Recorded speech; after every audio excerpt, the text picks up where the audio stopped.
اتمنى ان الواحد ما يضطرش يعيد تصوير الفيديو ده، ويكون الصوت واضح والدنيا ماشيه كويس والفريم بتاعي مظبوط وكل حاجه تمام. لان بصراحه مش ناوي ان انا منتج ولا حاجه، حتى لو في شويه تهتها ولا حاجه. الكلام النهارده كلام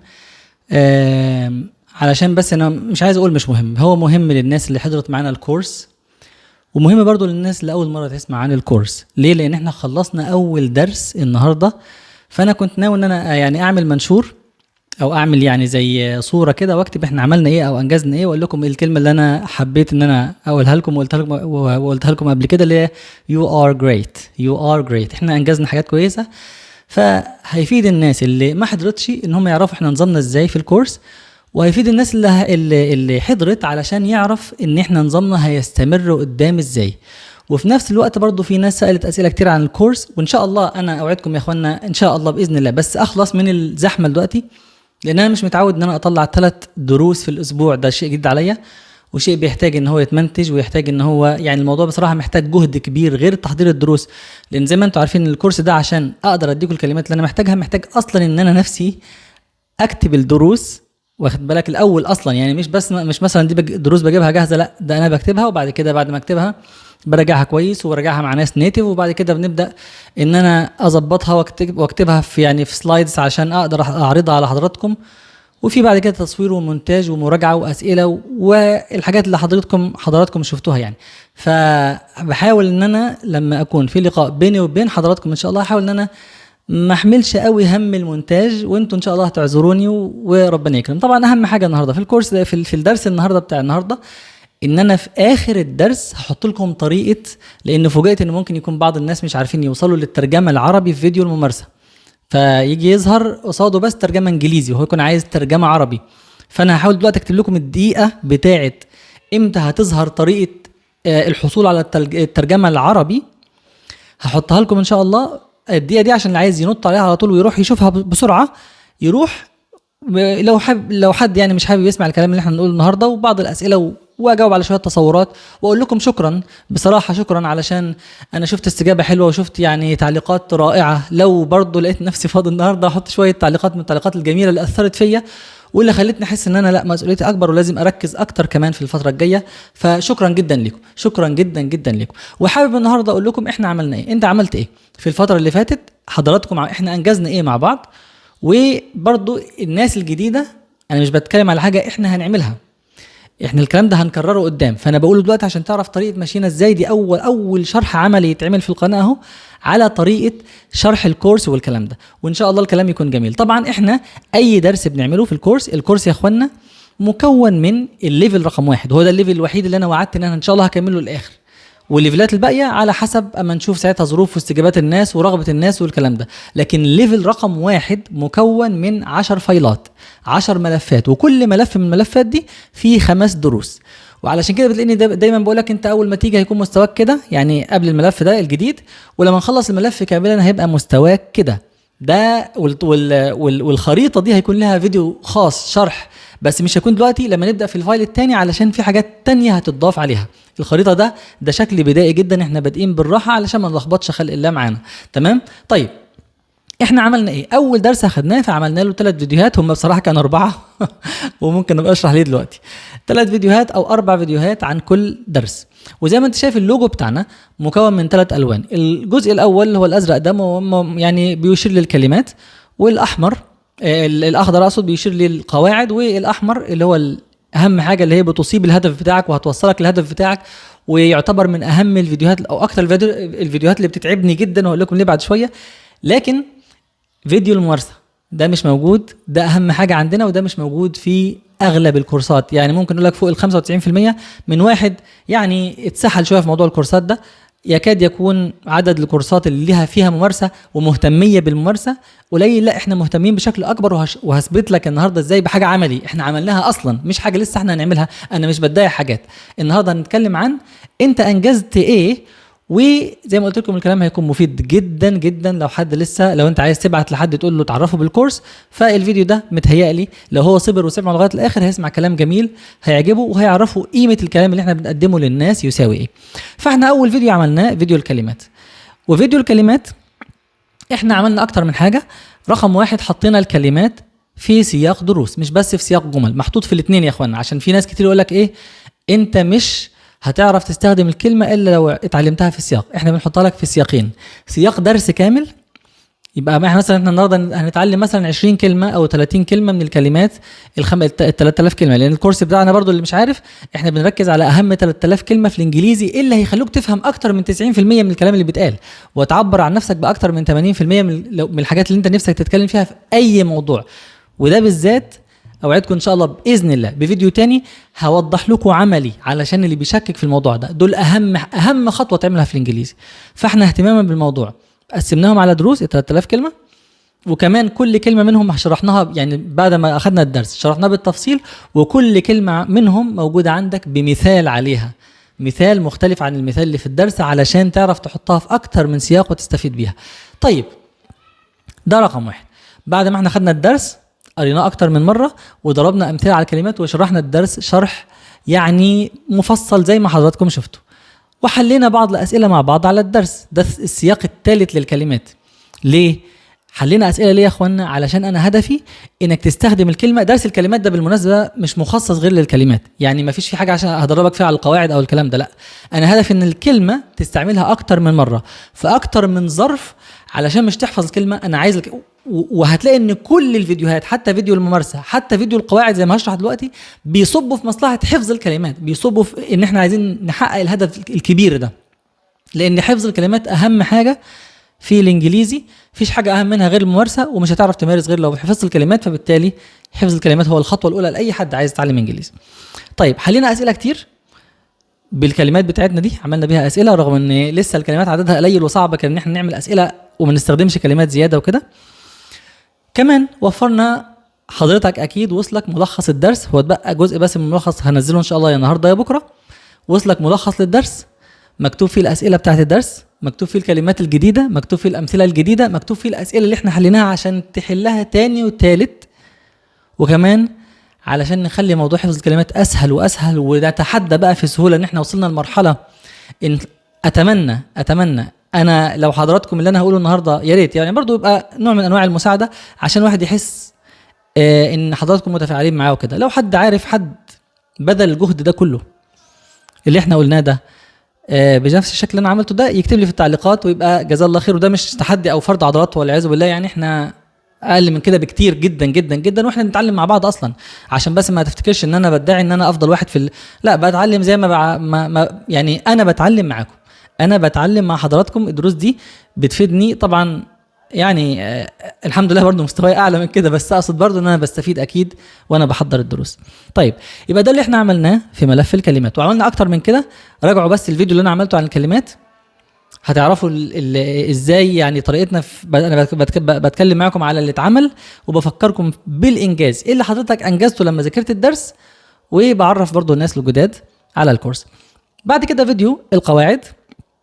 فيديو القواعد عملنا فيه ايه؟ طبعا زي ما قلت لك، زي ما احنا هناخد اهم 3000 كلمه مقسمين على الليفلز، يعني مش اهم 3000 كلمه هندرس وخلاص، لا، احنا بندرس الكلمات المخصصه بالليفل رقم 1 بتاعنا، الليفل رقم 1 بتاعنا.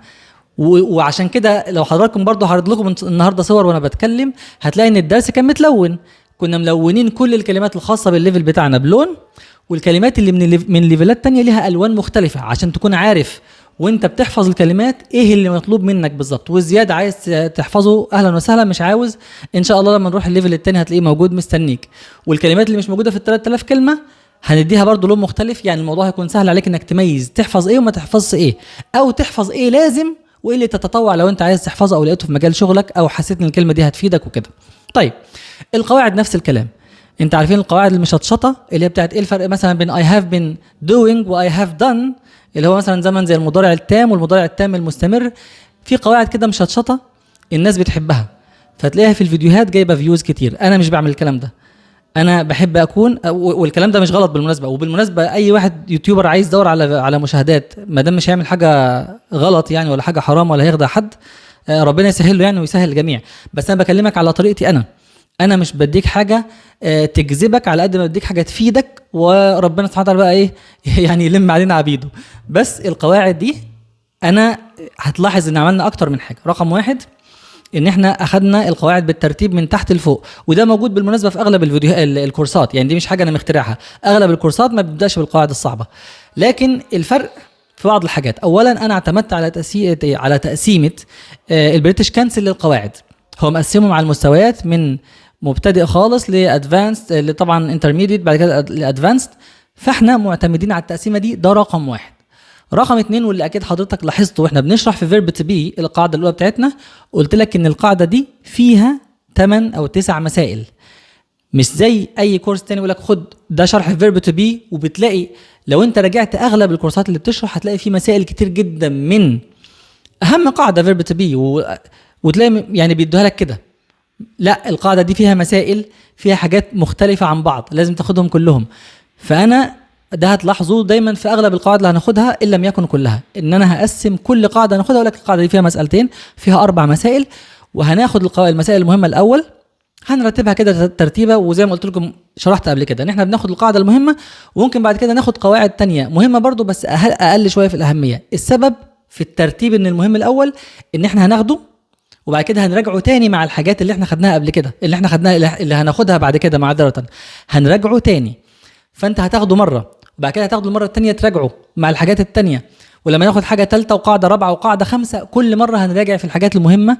فهتلاقي نفسك القواعد المهمه هتلاقيها يعني هيبقى موضوع طبيعي بالنسبه لك، مش صعب، يعني مش هتفضل وانت بتتكلم تفكر طب انا اقول دي مثلا I am going ولا I go ولا I have مثلا I have been going. لا، الموضوع هيبقى بالنسبه لك سهل ان شاء الله، ومش هيحتاج منك يعني جهد ولا حاجه. فاحنا بنقسم القواعد لمسائل عشان ما تفوتناش حاجه، عشان ما تفوتناش مساله. مش برمي لك قاعده فيرب تو بي كلها في وشك كده، لا، مساله، وكل مساله بناخدها وبنحل عليها. وانت شفت اظن، وزي ما قلت لك من شويه بفكرك، حتى واحنا بناخد القواعد بنفكر في الفيديو بتاع الكلمات. كان ممكن بسهوله جدا ادخل على النت واكتب حط لي هات لي شويه او ادور على شويه اسئله عن فيرب تو بي واروح حاططها لك. ما عملتش كده، ما استسهلتش، لان انا امين معاك. امال عملت ايه؟ جبت الدرس بتاعنا اللي احنا خدناه، ومثلا اخدنا فيرب تو بي مثلا مع هي وشي وات بياخد مثلا از، فكتبنا الدرس من الاول، قريناه مره تانية، قرينا الدرس تاني، تمام. واحنا بنتكلم عن فاطمه عشان ناخد الضمير بتاع اللي هو از، استعمال از. بعد كده واحنا بنتكلم مثلا عن اكتر من واحد عشان ناخد زي ويو ار وذي ار. فكتبنا الدرس باكتر من طريقه علشان نذاكر القاعده رقم 1 باكتر من تطبيق، وفي نفس الوقت نحافظ على مراجعه الكلمات وتكرارها مره واثنين وثلاثه، علشان هدفي انك انت تستفيد فعلا. واتمنى ان شاء الله يكون احساس عدم الاستسهال ده وصل لك، ان بالفعل الاسئله الموجوده وكل حاجه يعني يعني عامل مثلا اقدر اقول لك الكورس ده كله موصل على بعضه. هتلاقي نفسك في فيديو الممارسه بتراجع على القواعد وبتراجع على الكلمات، وفي فيديو الكلمات بتراجع على الكلمات وبتاخد قواعد. وزي ما انت شفتوا حتى فيديو الكلمات مبني على قاعده فيرب تو بي، لان احنا هي دي القاعده اللي كنا هندرسها معاه. فاحنا بنحاول ان شاء الله ان احنا نعمل كده في كل دروسنا، علشان الفايده والتكرار مره واثنين وثلاثه هو ده اللي هيوصلك ان شاء الله. طيب، وطبعا مبالغه في تسهيل الامر، وعشان الامر طبعا كانت حاجه طريفه ممكن يكون انا اظن ان ما حدش عملها قبل كده برضو بالشكل اللي احنا عملناه. يعني اكيد في ناس عملت محاولات خفيفه، لكن القواعد احنا عملنا لها اغنيه يا اخوانا بالشعر، واكيد حضراتكم شفتوها اللي حضروا معانا. وكل قاعده هنزودها نكتب عليها بيت او بيتين شعر كنوع من انواع الطرافه، وعايز مش شرط انك انت تحفظها، بس تخيل احنا وصلنا لغايه فين. الموضوع عايزه هدفي فعلا، انا هدفي فعلا حقيقه انك ربنا يكرمك، ولما تكون عندك انترفيو بالانجليزي او شغلانه بالانجليزي ما يبقاش الانجليزي عايزين ننسى العقبه دي. خلاص بقى كفايانا ان احنا ايه يعني لهاث ورا الكورسات ورا المش عارف ايه. احنا عايزين ننهي، عايزين نخلص من الموضوع ده، عايزين نحله حل تام.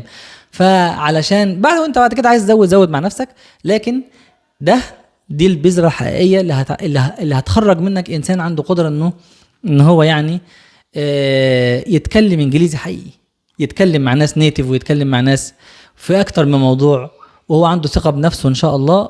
وطبعا اخر بقى حاجه عملناها اللي هو فيديو الممارسه، وهو ده بقى اللي انا اظن ان انا هسمي الفيديو ده النهارده اللي انا هعمله هسميه اللمسه الاخيره، لان هي دي اللمسه الاخيره فعلا. احنا بعد ما خدنا القواعد وبعد ما خدنا الكلمات وكررنا كل حاجه يا اخوانا اكتر من مره، معلش ما ناقص غير الممارسه بقى، انك تفتح بقك وتتكلم. انت اصلا المفترض من اول درس بتتكلم وبتكرر ورايا. انا عاوزك تتكلم، فبعمل معاك زي كونفرسيشن كده وافضل اسالك. وبرضه الكلام ده تقريبا انا ما شفتش حد عامله غير اي جي هوج في الكورس اللي انا قلت لكم ده اكتر كورس افادني، وعشان دي الطريقه اللي انا اتعلمت من خلالها واللي انا بقى اتفتح من خلالها وعرفت اتكلم انجليزي من خلالها. ان شاء الله دي هتوصلك. بس احنا الحمد لله برضو اضفنا، لان انا بقالي كتير بستعمل الطريقه دي وبضيف عليها وبطورها، ولسه هضيف عليها وهطورها، هتشوفوا ان شاء الله. بس انا ما حبيتش ابدا بكل حاجه. اكيد لاحظتوا عدم الاستسهال في ان احنا لما بنجيب مثلا ايه her name is فاطمه، مش باجي اسالك بس اقول لك ايه what is her name، is her name فاطمه، is she فاطمه وخلاص. لا، ده انا بحط لك جنبها you وارسم لك زي ما هعرض لكم صور من الفيديو ان شاء الله، بحيث اقول لك is your name واتكلم مع واحد what are their names. بنتكلم بقى لما نكون جمع والاسماء جمع وازاي نحط لها are ومش عارف ايه. وجبنا كل جمله من الدرس واتدربنا عليها في سياقات مختلفة مع ضمائر مختلفة من فضل الله عز وجل، وسألنا أسئلة كتير جدا جدا، وهو ده اللي هنعمله في كل كورس ممارسة. فده يا اخوانا ده مربط الفرس. الفيديو ده هو اللي بيبروز لك وبيجمع لك كل التعب اللي احنا تعبناه قبل كده. اوعى تتناول الفيديو ده بالذات بنوع من انواع الاستسهال. فعلا تعبني، وعشان بعد ما عملته اعرف يعني اخد بقى الكلام كله واكتبه عشان يطلع في الترجمه اللي انت شفتها دي. مش ترجمه اليوتيوب. الترجمه بتاعت اليوتيوب هي الترجمه العربي، لان انا فوجئت ان انا عشان اترجمه عربي محتاج ان انا يعني الموضوع طلع اصعب من ترجمه الانجليزي بكتير. فانا كتبته كله انجليزي وحطيته على اليوتيوب وخليته اليوتيوب يترجمه يعني عربي بمعرفته هو، لان بيعرف يترجم طبعا من انجليزي لاي لغه في العالم. فالترجمه دي تعبتني جدا ووقت كبير جدا ضاع منها، لان اول مره اعملها بالشكل ده، فوقت كبير جدا ضاع مني. وحاولت انزل برامج وتعبت خالص يومها جدا جدا جدا يعني. وكل ده عشان عايز اوصل لك حاجه، مش عايز استسهل فيها، عايزها توصل لك عشان تستفيد. فيا ريت فيديو الممارسه ما يتشافش مره واحده، زي ما قلت لك هتشوفه مره بترجمه عربي، مره بترجمه انجليزي، مره على الاقل من غير ترجمه. وفي كل مره دي لازم تتكلم معاه. لما اقول لك what is her name تقول لي her name what is her name، تكررها ورايا بعد كده تقول لي تجاوب على السؤال her name is فاطمه. is her name احمد، تروح انت قايل لي no her name is not احمد her name is فاطمه.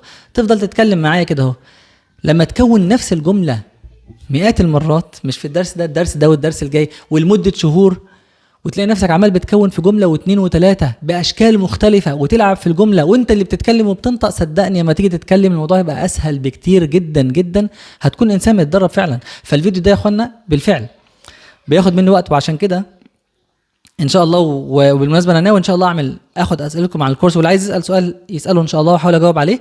لكن هيبقى عندنا لقاء يا اما نصف شهر يا اما شهري عن اسئله حضراتكم على الكورس. تمام. هو انا نسيت طبعا، كنت عايز اقول ايه علاقه ده بفيديو الممارسه.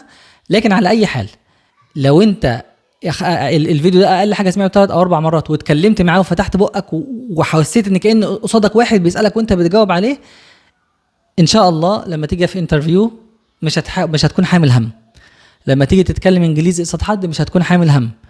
لما تيجي تتكلم قصاد ناس نيتيف مش هتكون حامل هم، هتكون بتتكلم بشكل طبيعي لانك اتدربت.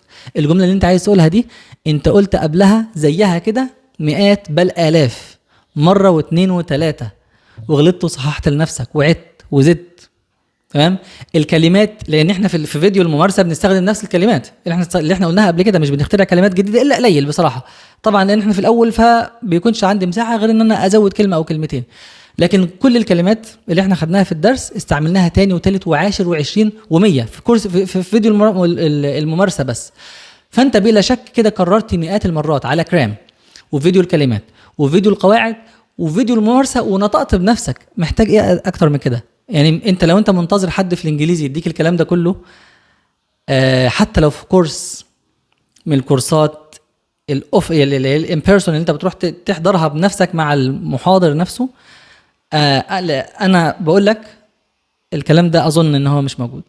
واظن دي مش عايز اقطع لك قطع، لان اكيد برضو في ناس احسن مننا شغالين واحنا مش عارفينهم، واكيد الناس دي كتير، بس انا واجب عليا ابين لك مصلحتك في الموضوع ده. وطبعا بقى اخر قطعه بقى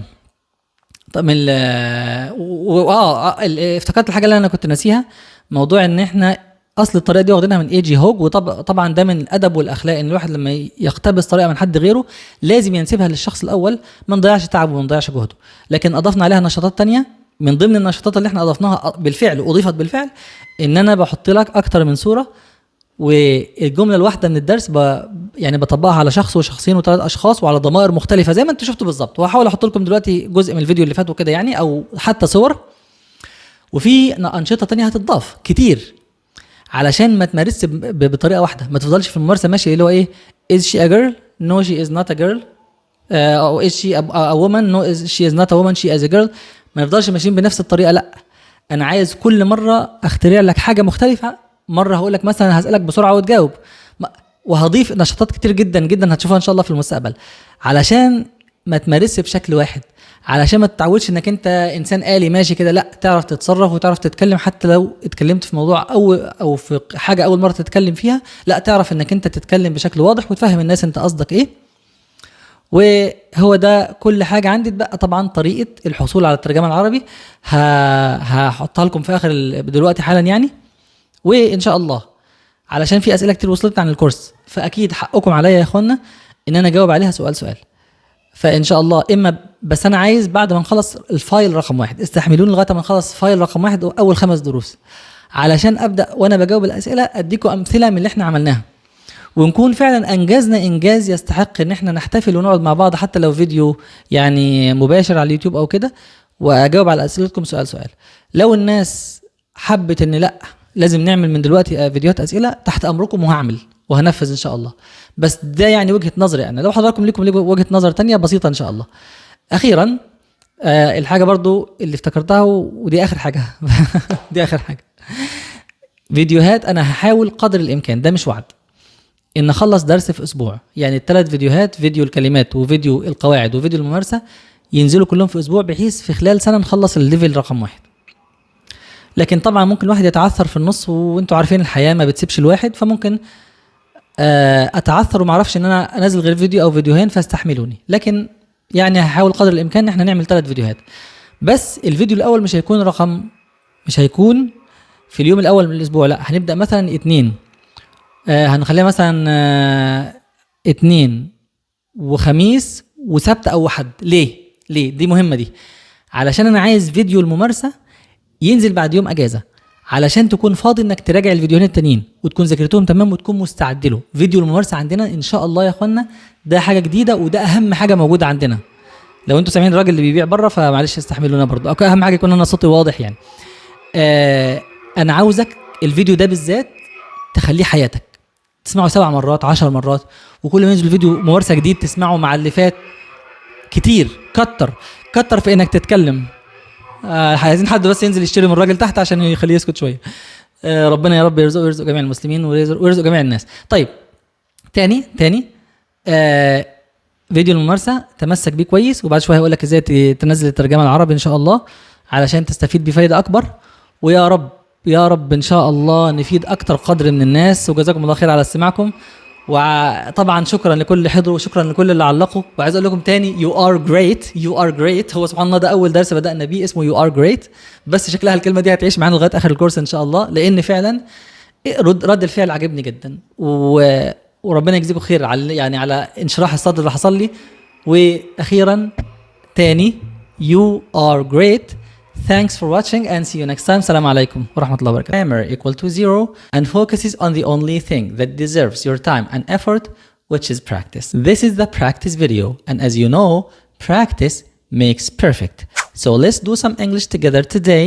Talk to me and don't be shy. When I ask you a question, listen to my question, say it out loud, try to give your answer, and then check if your answer matches mine. You might say, how on earth can I understand an English video? Don't worry, I've got you covered. I will try to speak slowly and clearly so you can follow me.